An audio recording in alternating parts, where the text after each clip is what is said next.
Bapa di surga, yang mengasihi kami dan yang menopang kami di dalam Kristus, kami bersyukur pada pagi ini kembali kami mau belajar bersama dari firman-Mu untuk meneguhkan dan menguatkan iman kami, agar iman kami bertumbuh, berakar, berbuah. Kami percaya kebenaran-Mu memerdekakan pikiran kami yang salah arah dan memperlengkapi kami untuk menjadi pelaku firman di dalam keseharian kami. Tolong kami ya Roh Kudus, supaya kami mendapatkan pencerahan, pengertian, dan kemampuan, supaya kami mengerjakannya dengan baik, dengan penuh sukacita, segala kebenaran-Mu. Pimpin sertai kami sekalian, juga khususnya hamba-Mu yang terbatas, berilah dia hikmat, kekuatan dari Roh-Mu, ketika menjelaskan kebenaran firman-Mu. Terima kasih Bapa, dalam Kristus kami berdoa, kami bersyukur. Amin. Di dalam kitab Habakuk, pasal yang kedua, ayat yang keempat, dituliskan demikian firman Tuhan. Sesungguhnya orang yang membusungkan dada tidak lurus hatinya, tetapi orang yang benar itu akan hidup oleh percayanya. Bagian ayat ini merupakan sebuah respon dari Habakuk dalam konteks ketidakadilan yang terjadi di negerinya, dan bagaimana Tuhan memberikan kekuatan iman dan tuntunan agar tetap rendah hati dan hidup mengandalkan Tuhan. Respon yang dihasilkan dari iman percaya yang benar yang menjadikan Habakuk di ayat 17-19 pasal 3 memberikan dampak di dalam spiritualitasnya. Saya bacakan dampaknya dalam Habakuk pasal 3 ayat 17-19. Sekalipun pohon ara tidak berbunga, pohon anggur tidak berbuah, hasil pohon zaitun mengecewakan, sekalipun ladang-ladang tidak menghasilkan bahan makanan, kambing domba terhalau dari kurungan, dan tidak ada lembu sapi dalam kandang, namun aku akan bersorak-sorak di dalam Tuhan, beria-ria di dalam Allah yang menyelamatkan aku. Allah Tuhanku itu kekuatanku. Ia yang membuat kakiku seperti kaki rusa, Ia yang membiarkan aku berjejak di bukit-bukitku. Dalam kondisi apapun, kita dididik oleh Tuhan untuk tetap bersukacita. Mengapa? Karena iman percaya kita. Kalau kita menelusuri apa yang dialami oleh Abraham pada pasal 15, ayat yang dikutip oleh Paulus di dalam pasal yang keempat, dan dipertegas dari pasal yang ketiga kitab Roma, kita membaca bagian penting ini yang memberikan kepada kita mengapa Abraham disebut bapa orang percaya. Di dalam Kejadian pasal yang ke-15 ayat 6 dituliskan, lalu percayalah Abraham kepada Tuhan, maka Tuhan memperhitungkan hal itu kepadanya sebagai kebenaran. Bagaimana bisa dia, orang Ur Kasdim, penyembah berhala, ditarik dari kegelapan, dituntun masuk ke tanah perjanjian, lalu menerima panggilan Tuhan, perjanjian Tuhan, lalu meyakini bahwa itu benar. Itu semata-mata karena anugerah Tuhan. Jadi from grace to grace, anugerah Tuhan yang membuat Abraham keluar dari Ur Kasdim, keluar dari kampung halamannya, keluar dari kehidupan keluarganya, keluar dari peradaban dunia itu, lalu dia dituntun masuk ke tanah perjanjian. Tuntunan Tuhan masuk ke tanah perjanjian yang memberikan kepadanya kesadaran, pertama, pengenalan akan Tuhan secara personal. Kedua, bahwa apa yang dinyatakan Tuhan, dijanjikan Tuhan betul-betul direct, dia terima, dia dengar. Ketiga, dia mempercayai apa yang dijanjikan Tuhan. Jadi perjanjian Tuhan yang disampaikan Tuhan kepada Abraham, itulah yang menjadi dasar dia mempercayai Tuhan. Jadi kalau kita mempercayai Tuhan, apa yang menjadi dasarnya? Apa yang menjadi legitimasinya bahwa saya percaya kepada Tuhan pencipta langit dan bumi, dan oleh karenanya lah saya mendapatkan, seperti yang Habakuk katakan, sekalipun seperti ini kondisinya, aku tetap bersukacita. Apa yang dinyatakan Tuhan, janjinya. Jadi Abraham dinyatakan benar karena percaya, tetapi bisa percaya kepada siapa? Kepada Tuhan yang berjanji. Kalau tidak ada perjanjian, Tuhan menyatakan dirinya dan memberikan kepastian bahwa apa yang dikatakannya itu benar pada dirinya, benar di dalam realita, maka semua yang diyakin dan dipercaya oleh Abraham adalah omong kosong dan cerita dongeng. Tidaklah demikian. Abraham percaya kepada Tuhan yang berjanji. Nah, bagaimana Abraham bisa percaya kepada Tuhan? Padahal kan Tuhan itu adalah roh yang jelas-jelas di depan mata dia dan dalam perjalanan dia hanya mendengar suara Tuhan. Setidak-tidaknya dia mendengar Tuhan berbicara kepadanya. Tetapi kenyataannya setelah pernyataan Tuhan untuk Abraham dan keturunannya bahwa akan dikaruniakan kepadamu keturunan yang banyak, akan diberikan tanah ini menjadi tanah bagi keturunanmu, dan engkau sendiri akan menjadi berkat bagi segala bangsa. Engkau tidak lagi hanya bapak bangsamu, tapi bapak dari segala bangsa. Kalau dilihat dirunut daripada peristiwa kehidupannya setelah pernyataan imannya, kita bisa menyaksikan bahwa di dalam pasal selanjutnya dalam kitab Kejadian, pasal 15, 16, 17 sampai kematiannya, dia tidak mendapatkan tanah Kanaan. Bahkan kematian istrinya, bahkan kematian dirinya, dia mesti beli dari tanah orang Kanaan supaya bisa dikubur di sana. Ini menunjukkan sesuatu keraguan kalau pembuktian menjadi dasar iman. Kan Tuhan berkata, aku akan berikan tanah dan keturunan. Faktanya, keturunan yang diberikan diawali dari sebuah kecelakaan yang dilakukan oleh Abraham dengan mengambil budak, yaitu Hagar.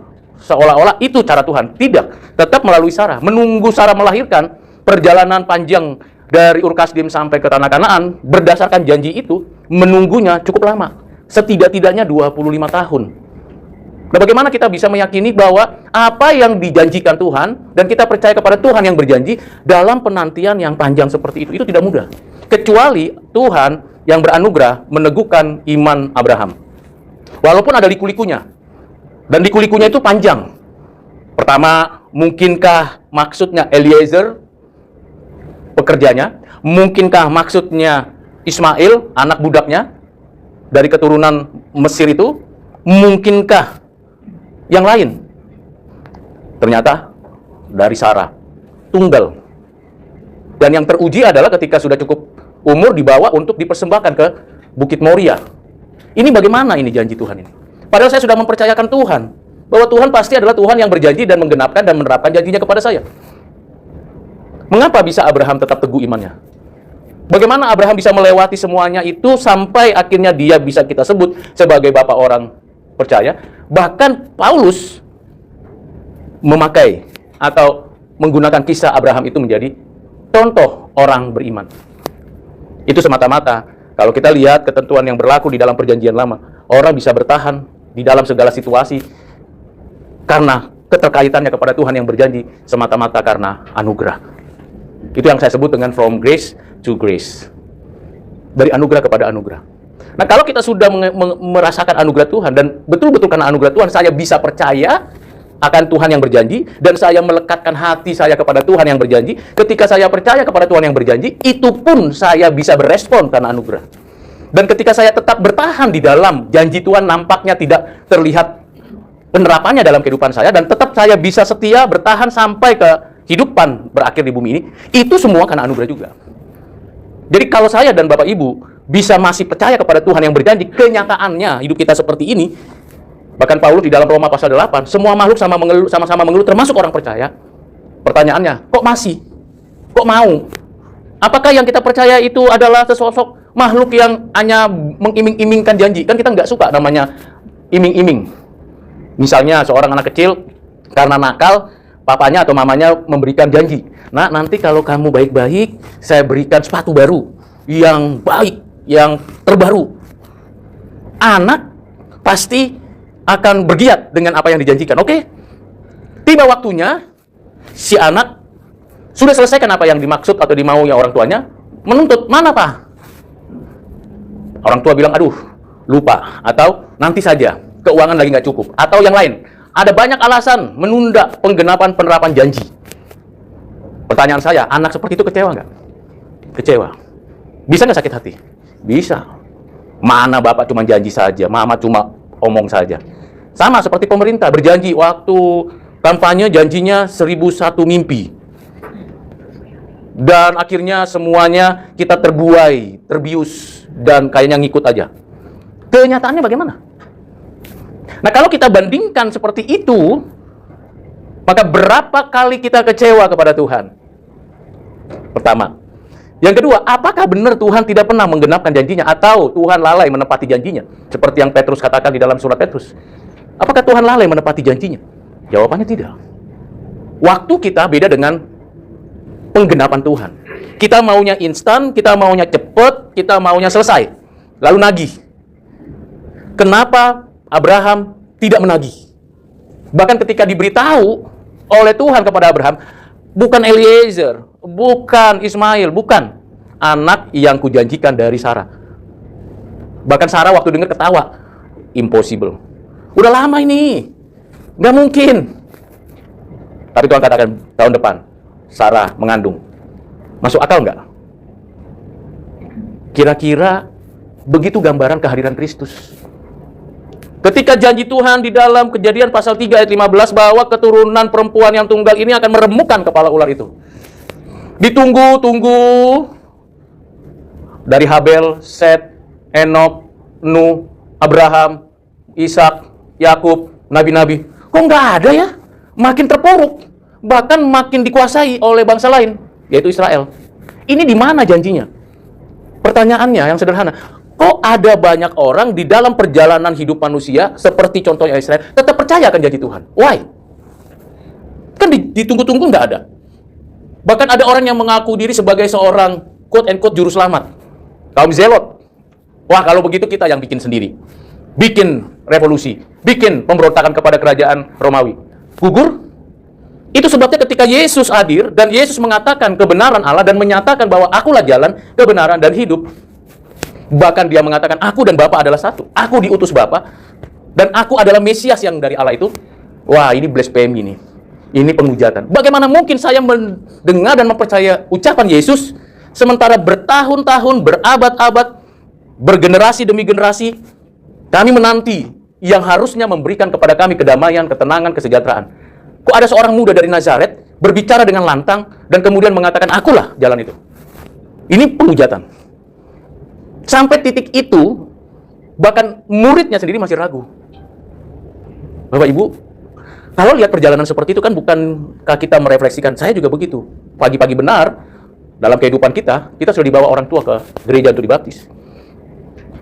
Kita dididik dalam gereja, kita dilatih oleh hamba-hamba Tuhan, kita ikut persekutuan, ibadah, dan sebagainya.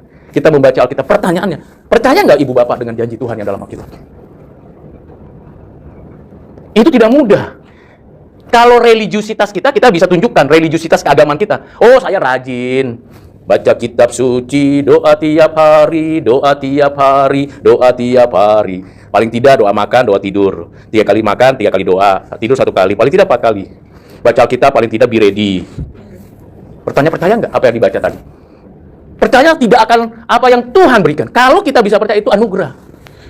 Dan Tuhan yang menanamkan keyakinan, kepercayaan kita kepada Tuhan yang menyatakan janjinya. Itu pertama, hal penting. Prinsip itu penting. Jadi bukan karena usaha saya. Kalau lihat dari realita, nggak ada. Mana? Susah kok. Sulit kok. Ada satu ketika orang-orang yang melayani di sebuah negara, lalu semuanya yang menyangkal Yesus akan diselamatkan. Tapi yang tidak menyangkal Yesus akan dibunuh. Apa yang terjadi, Ibu Bapak? Seorang muda, remaja, perempuan tidak mau menyangkal Yesus. Dia dianiaya, dan puji Tuhannya dia masih bisa hidup dan bersaksi. Akhirnya dia bisa menjadi pelayan Tuhan. Bagaimana kita? Kita aman-nyaman kok. Aku percaya kepada Tuhan. Tapi kenyataan benar nggak bisa. Seperti Habakuk. Di tengah ketidakadilan, di tengah ketidakberdayaan kita, di tengah kondisi ketidaksejahteraan, lahir batin kita, masihkah kita menaruh kepercayaan kita kepada Tuhan? Apa dasarnya? Apa yang menjadi kekuatannya? Yang menjadi dasar kekuatannya adalah Tuhan yang berjanji. Dan kalau saya bisa percaya, itu anugerah. Itu hal pertama yang penting. Yang kedua, bagaimana kita meyakini bahwa saya percaya kepada Tuhan, dan Tuhan menyatakan janjinya itu digenapi di dalam Kristus. Bagaimana kita percaya bahwa saya, Ibu Bapak, itu diterima sebagai anak-anak Allah. Kalau kita menelusuri diri kita dan jati diri kita, identifikasi daripada keberadaan kita, tidak ada satupun di antara kita, saya dan Ibu Bapak, dan siapapun di alam semesta ini, di bumi ini, yang layak diterima jadi anak Allah. Tidak ada satupun. Lalu kenapa kita bisa dengan lantang berdoa kepada Allah dengan panggilan Bapa di surga? Bahkan dengan sungguh-sungguh kita mengakui dengan pengakuan iman, aku percaya kepada Allah, Khalik langit dan bumi, aku percaya kepada Yesus Kristus, dan seterusnya. Mengapa kita dengan lantang bisa mengakui? Bagaimana kita menyatakan iman kita, dan kita dengan sungguh-sungguh menghidupi itu dalam keseharian kita, dan kita bisa mengerjakan keselamatan itu. Karena ada satu status yang dikaruniakan Tuhan kepada kita sebagai anak-anak Allah. Kok bisa? Kok bisa saya, Ibu Bapak, jadi anak-anak Allah? Apa reasonnya? Apa yang menjadikan kita anak-anak Allah? Bukankah kita bukan keturunan Abraham secara genetik? Kita juga bukan orang yang bersama-sama dengan bapak-bapak gereja atau bapak-bapak orang Israel yang bergumul di dalam pengenalan akan Tuhan. Kita orang biasa, ordinary people. Bukan kelompok yang elit, tetapi kenapa kita sama posisinya, statusnya baik Adam sampai nanti akhir zaman, orang-orang percaya disebut sebagai anak-anak Allah. Dan kita umat kepunyaannya. Karena ada satu yang menjadi dasar, yaitu Kristus. Kristus pada dirinya adalah anak Allah. Dia adalah image of God yang sejatinya menurut Kolose 1 ayat 15. Dan dialah satu-satunya dari 3 pribadi yang menyatakan diri dan mengambil rupa menjadi seorang manusia. Bapa tidak pernah jadi manusia, Roh Kudus tidak pernah jadi manusia, Bapa tidak pernah disalibkan, Roh Kudus tidak pernah disalibkan. Yang disalibkan dan menjadi manusia, punya 2 natur adalah Kristus. Padahal dia anaknya yang dilahirkan dalam kekekalan di dalam Bapa. Lalu, kok bisa saya terhisap di dalam keanakan Yesus? Kenapa ibu bapak bisa menyebut Allah dengan panggilan Bapa? Karena di dalam Kristus. Di dalam keanakan Yesus itulah ibu bapak saya, kita orang percaya, kita bisa menyebut Allah dengan panggilan Bapa di surga. Tidak ada sesuatu yang ganjil dan janggal kalau kita menyampaikan doa Bapa kami yang di surga. Apakah semua orang bisa merasakan dan menghayati kata Bapa kami yang di surga? Itu tidak bisa semua orang. Bisa kita hafal, bisa kita coba untuk jelaskan urutannya, tetapi ada kedekatan yang mendalam dengan Allah pencipta langit, bumi, dan segala isinya dengan panggilan Bapa kami yang di surga. Mengapa kita memanggil dia Bapa? Karena kita anak. Dan kenapa kita bisa dijadikan anak? Karena kita di dalam Kristus. Di dalam keanakan Kristus. Jadi nggak mungkin kita bisa katakan, aku bisa diterima oleh Allah karena saya bisa mengerjakan ini dan itu. No. Tidak bisa. Itu sebabnya orang-orang Farisi, ahli Taurat, berkata, ini orang gila kali ya. Menyebut setara, dan dia mengatakan kepada Allah, Bapakku dia, dan aku anaknya. Ini, kalau C.S. Lewis bilang, ini udah orang gila. Yang kedua, mungkin dia kerasukan setan ini. Menyebut Allah adalah Bapa dan dia anaknya kandung, anak tunggalnya. Nggak masuk akal, ini orang kerasukan setan atau gila. Tapi yang ketiga, C.S. Lewis mengatakan, bisa jadi dia memang orang benar. Bahwa memang dia adalah anak Allah. Ada pembuktian-pembuktiannya dalam hidupnya. Jadi, karena itulah kita percaya. Lalu kalau kita percaya bahwa kita ada di dalam Kristus, itu juga karena belas kasihan dan anugerah Tuhan. Tidak semua orang mengaku itu orang yang di dalam Kristus. Pertanyaannya yang reflektif bagi kita, apakah ibu bapak sudah di dalam Kristus? Kalau enggak, maka kasihan sekali menyebut bapak tapi sebenarnya enggak kenal. Menakutkan kalau kita baca Matius 7 ayat 21 sampai 23. Aku sudah mengusir setan demi namamu. Aku sudah mengadakan mujizat demi namamu. Aku sudah bernubuat demi namamu. Tuhan bilang, aku nggak kenalmu kok. Siapa suruh kamu pakai namaku? Aku nggak kenalmu. Dan itu bukan satu orang, banyak orang nanti di akhir zaman. Ibu bapak, ini adalah hal yang sangat kritikal di dalam hidup kita. Kalau kita di dalam Kristus dan kita bisa mendapatkan status sebagai anak Allah di dalam keanakan Kristus, itu anugerah. Bukan karena saya sudah menyelenggarakan religiusitas saya dengan begitu nilainya grade A atau unggul. Kenapa? Oh, saya kan sudah lihat, tidak pernah dalam hidup saya absen ke gereja. Dari mulai sekolah minggu sampai saya meninggal misalnya. Nilainya sudah centang hijau semuanya. Bagus. Tidak pernah saya lupa membaca Alkitab, firman Tuhan. Dari mulai kitab Kejadian sampai kitab Wahyu, baca lagi, mungkin berpuluh kali. Bagus. Tidak pernah saya tidak berdoa. Oke. Saya suka membantu orang lain. Tapi Tuhan katakan, aku nggak kenalmu. Hai pembuat kejahatan. Kenapa engkau tidak di dalamku? Engkau bukan anak Allah. Enyang kau dari hadapanku. Ibu bapak baca renungkan Matius 7 ayat 21 sampai 23. Itu selalu menggelisahkan saya. Sehingga ketika kita mengerjakan ini dan itu, ini untuk Tuhan atau untukku ya? Jadi pembenaran yang dikaruniakan Tuhan di dalam Kristus itu tidak akan pernah ada orang percaya sebagai anak Allah. Itu kan aku.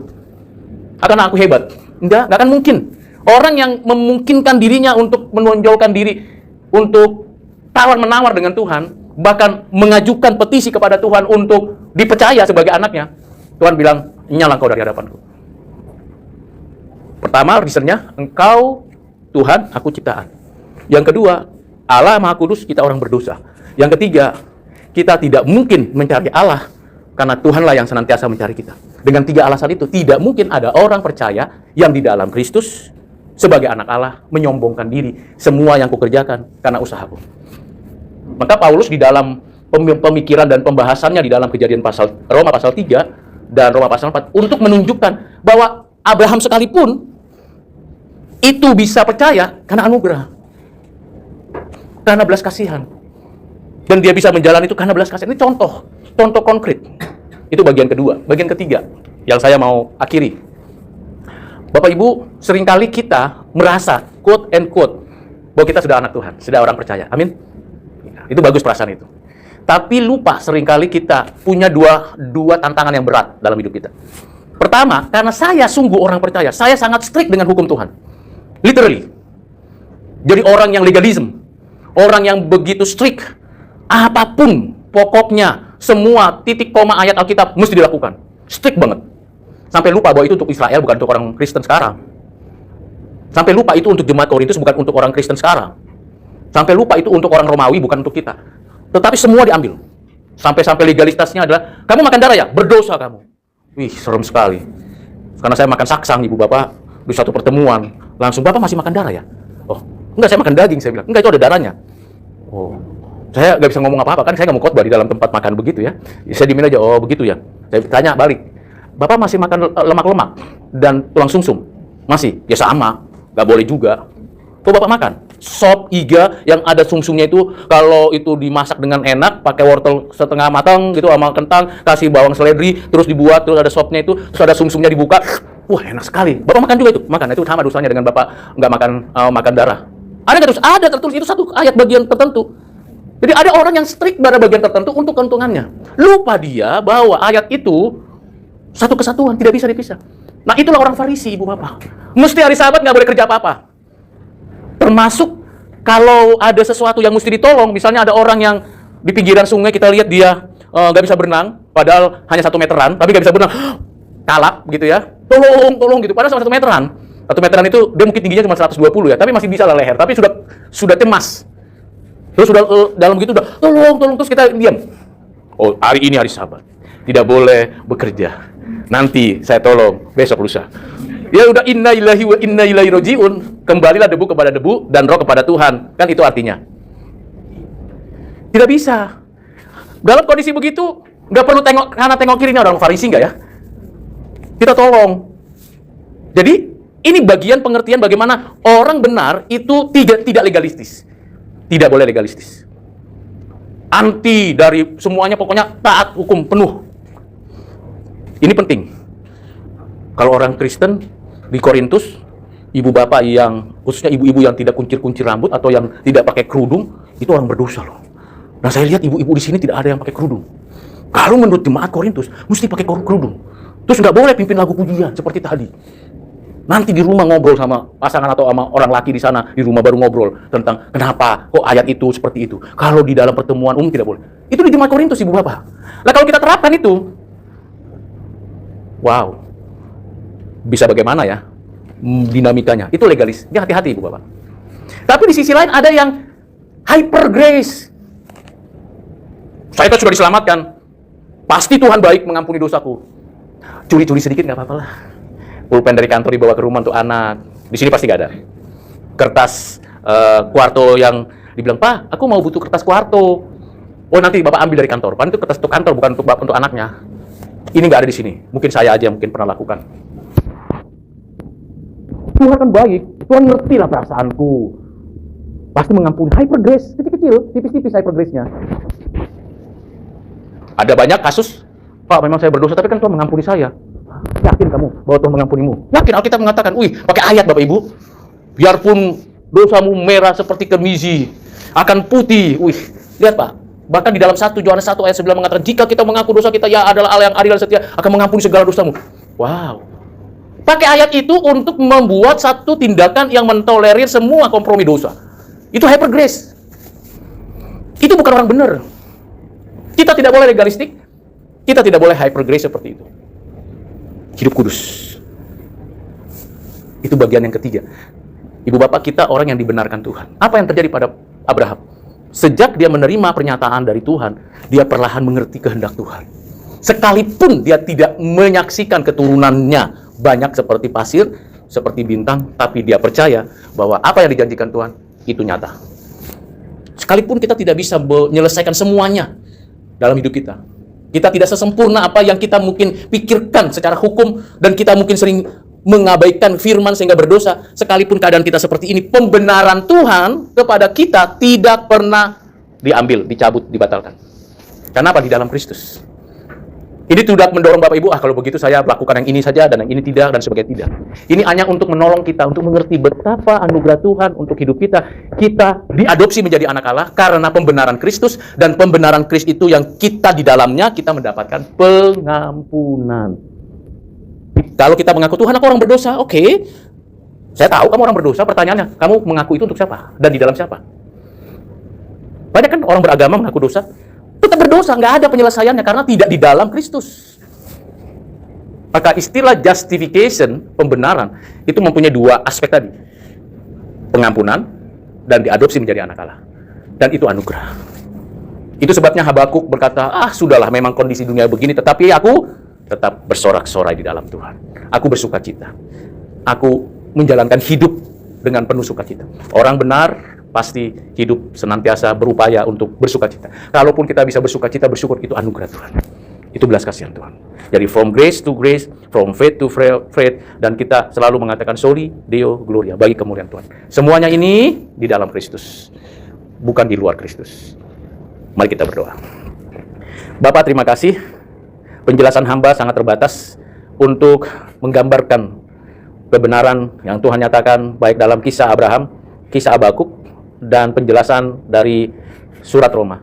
Hamba-Mu juga terbatas di dalam mendelegasikan pengajaran dari Tuhan. Kiranya dengan kata-kata yang terbatas, Roh Kudus memberikan tafsiran kepada hati kami, dan Roh Kudus yang memberikan penerjemahan itu untuk kami mengerti, sehingga kami disadarkan bahwa kami milik-Mu, kami anak-anak-Mu, kami orang yang mengalami pengampunan di dalam Kristus yang sudah menjadikan kami dibenarkan oleh Allah. Ya Tuhan, kasihani kami, tolong kami, berkati kami dalam setiap aktivitas kami, dalam keseharian kami. Supaya sungguh kami bukan orang yang legalistik atau yang hyper grace, tetapi kami orang-orang yang hidup benar, hidup kudus sesuai dengan kehendak-Mu dalam pimpinan Roh-Mu, sehingga kami menyatakan Kristus hidup di dalam kehidupan kami. Berkati kami sekalian, sertai kami. Di dalam nama-Mu Tuhan Yesus kami sudah berdoa, bersyukur, dan mendengarkan kebenaran firman-Mu. Amin.